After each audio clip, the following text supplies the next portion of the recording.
Hello, my astrology friends. This is Lada from AstroladaOfficial, and these are your August 2025 video horoscopes. And August is pretty gentle, easygoing month, possibly one of the easiest that I've looked at this year. And it's kind of like the quiet before the storm because in September we have two eclipses. But after that, again, we're going to have some wonderful configuration to the end of the year through the months. But August is a well-deserved respite and break. We're going to have Mercury turning direct. Around the same time, the two greatest benefics, Venus and Jupiter, are joining together in Cancer. Actually, the whole of August, they're pretty much in the same sign. So one area of your life will go with such ease, with such blessings and positive flow. So there will be one area that will be very easy for us all, or a source of blessings. And we're going to have a Saturn opposition Mars around the 9th, 8th, or 7th, 8th, 9th. But usually this is a stressful combination. Some external circumstance can stress us, some conflict that needs to be resolved. But this time it creates an incredibly positive configuration, which is called a kite formation, because there is a trine from Uranus to Mars, trine from Pluto to Mars. And that's kind of, Uranus is wisdom, Pluto is willpower. So some kind of whatever we triggered into, which is Mars Saturn opposition, triggered or into action, activated in some way, provoked, we're able to resolve it by tapping into divine wisdom and the right source of willpower that is aligned to divine willpower. So this energy, this conflict or the stress between Saturn and Mars that's starting at the beginning of the month will be resolved in some way into productive action. And of course, we're going to have full moons, new moons, but nothing dramatic, nothing over the top. There is a full moon on the 9th of August, which is in Aquarius. It's around the same time where everything else, the Venus, Jupiter conjunction, Saturn, Mars opposition. And this will be like peak of activity. Full moons are peak of activities, seeing the results of previous actions, getting the rewards for it, for example. And this full moon is in Aquarius, which is social. It predisposes us to connect with like-minded people, emotionally to form friendships or to strengthen existing friendships already, or connections, business or personal connections as well. And on the 23rd, there is a new moon when the sun and the moon are together at the 0 degrees in Virgo, which kind of gets us prepared to get into work mode, to get into more serious down to earth, because till now was everything was in Leo, so it's more like enjoy yourself, holidays and so on. But this new moon from the 23rd of August in the 0 degree of Virgos kind of gets us down to earth, focused. Um, let's get down to practical things, solve them, and it's conjunct the star Regulus. So it's the star of leadership. So maybe some kind of new motivation will come into us to, let's say, to organize ourselves, to take leadership about our health, which is Virgo, or because Regulus is a star of incredible willpower. This is the heart of the lion. It's a star there, the heart of the king, which gives us incredible willpower, incredible motivation, and bravery and courage. And we can apply it to Virgo areas in our life for our health, for our routines, for our work, for our errands, to organize our life in some way for the practical matters of life. And now we're going to start with each of the 12 signs. But before that, I just want to let you know that I've created a 3.5 hour webinar on the ideal home and perfect environment according to your horoscope. You don't need to know any astrology. You just need to know your day of birth and time of birth. And I lead you step by step to see what is like. Are you going to live near mountains in certain periods of life, or near marshes, or near forests or big cities, small cities? What will the house be like? Is going to be a big house or more than one place of living, foreign residence or more local?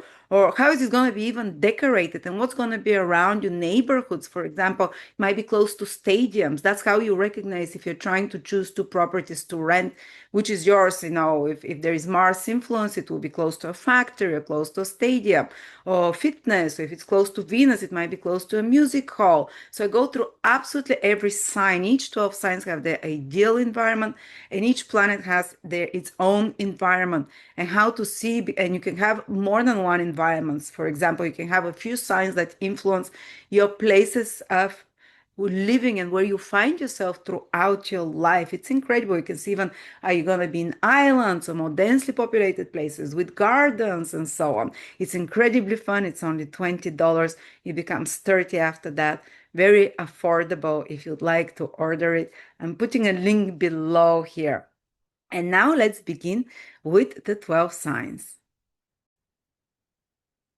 Scorpio, Sun, Moon, or Rising, August 2025. Always, I advise you to check your rising sign first and then proceed to Sun and Moon because the three will give you the fuller picture. Scorpio, this month the sun is high in the sky for you in the most visible house for you. You're here, look at that. The most public visible, so your actions have wide effect on others.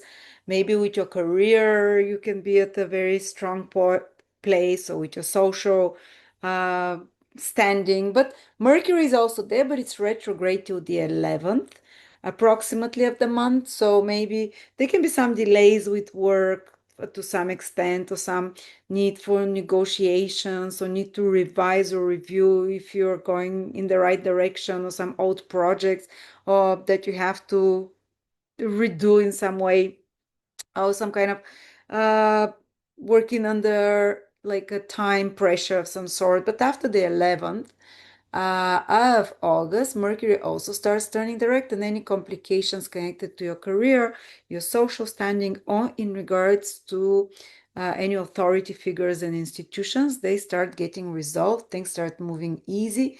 But as you see, this sun there, uh, it gives you more power, executive control over your life, executive decisions for yourself, to take the right decisions, to implement them. The sun is very strong in Leo in the 10th house.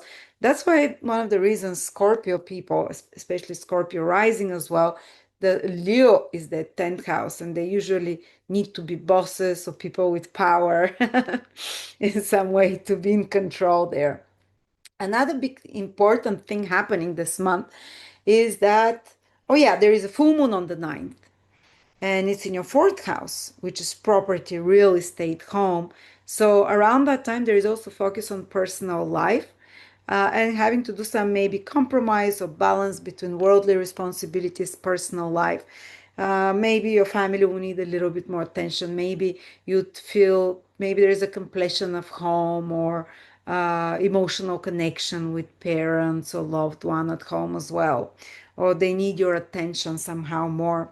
Or maybe you even put focus on places of living where you're living. And if you're looking, say, to buy property, change property, or which property I'm going to live in, there is a great course I just did for 3.5 hours. You don't need to know any astrology, which shows you exactly which is the right place for you. Say it's a place near a school, or a place in the mountains, or a place that is a few higher rather than lower level, maybe a second floor, third floor, or maybe it's a place that is kind of more underground, depending on your personal horoscope, or big city, small city, or what neighborhoods, the central, the suburbs. All of this can be seen from the horoscope. Very easy webinar. If you're interested in that, this full moon in your fourth house can be used to listen to that webinar and explore, and it's so much fun. Then another big event is that Jupiter is conjunct Venus in your ninth house this month. Uh, the ninth house is the house of the teacher, the higher self, the guru, the advisor. So Jupiter and Venus are also two planets of the teacher. Venus is the worldly teacher. Jupiter is the spiritual teacher that teaches us about connecting with spirit. And both of those teaching planets in the house of teaching. What I'm trying to say is that there is a lot of divine guidance for you. Call it your higher self, call it your spirit guides, call it whatever you want, higher power, that with the two most benefic planets there, your connection to higher power is easier, your access to universal consciousness, your access to universal wisdom is facilitated, it's easier. You might even discover someone, it might be a normal person that comes to you, but they act like a guide in some way. They give you the right direction about some matter, the right way of instructing you to see the higher picture, or to help you see a problem from a higher perspective rather than from the same state of consciousness.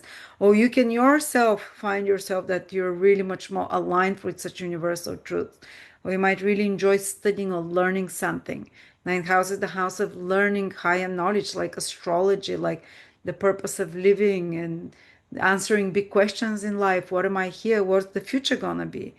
You can even have, like, if you go to a psychic, a really incredible connection to ninth house, the house of future prophecies, predictions, that these two very benefic planets can facilitate for you there, or your intuition can just feel very aligned there.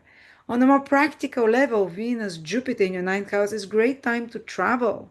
If you want to be in a foreign place, it will go swimmingly with ease. Or it's great time to study and apply to universities or to some course or webinar, and it will be top-notch quality. Jupiter, the best university, Venus. So it's great time for anything this month if you want to do with traveling, with studying, with learning, pre-qualifying, or anything to do as well with higher knowledge like astrology, or anything to do with planning your future, seeing the future, and realizing what is the right path for you. Or legal matters. Ninth house is legal matters. If you're into some legal situation, these two beautiful planets together can resolve the issue there again by grace, almost by a miracle in some way. What else is happening? Uh, There is a grand trine happening in your 12th, between Mars in your 12th house, Pluto, and you are Mars and Pluto. These two planets rule you, so they're aligning beautifully. You'd feel more into your power. Grand trine between Pluto, Mars, and Uranus in your subconscious houses. So, grand trine is again divine outpouring of grace. Grand Trine is the perfect shape, perfect trinity. Things happen effortlessly without any kind of, let's say, it's like by magic. You receive some help like by magic. Even if you have some problem with health, because Mars is making opposition to Saturn around the 8th, 9th, 10th, you know, if you're having some health issue, mental issues, some stressful situations to be resolved because of the opposition, because of the grand trine at the same time of Uranus and Pluto and Mars, it gets resolved. You find the solution for it.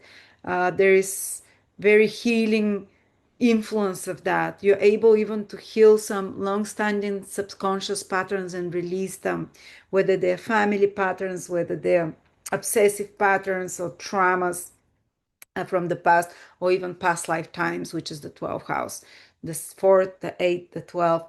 There is almost like rearranging and grace, divine grace of healing some subconscious, something in your subconscious, which you might not even realize what's happening because it's in your subconscious, but suddenly you won't feel a compulsion towards something. Suddenly you feel like you've broken a self-sabotaging pattern. Suddenly you feel might be free from something that was, you didn't know what it was but was compelling you to act in certain ways. So there is this healing energy in this 12th, 4th, 9th house, sorry, 4th, 8th, 12th house. And because Mars is kind of the personal planet here, there is something behind the scenes that you might be starting to do for the next month too, while Mars is in the 12th house. Maybe preparing for something, researching something. Also, those houses are houses of research. So if you do any research, it will flow swimmingly. But also any healing of, especially of very karmic old patterns because of the grand trine dispensation of grace in that area. Deep realizations, psychological realizations about the past, about your motivations. But Mars in the 12th house can also you're starting to do something abroad or behind the scenes, or um, even to help you release some 12 houses, our hidden vices that we self-sabotage ourselves through them. It can help you release that. So yeah, use this energy for healing of the subconscious through meditation, contemplation as well. Help it with it. But even if you're not, it will happen spontaneously in some way, and releasing old stuff. That the 12th, 4th, and 8th house of moksha houses, liberation of the soul from the earthly attachments.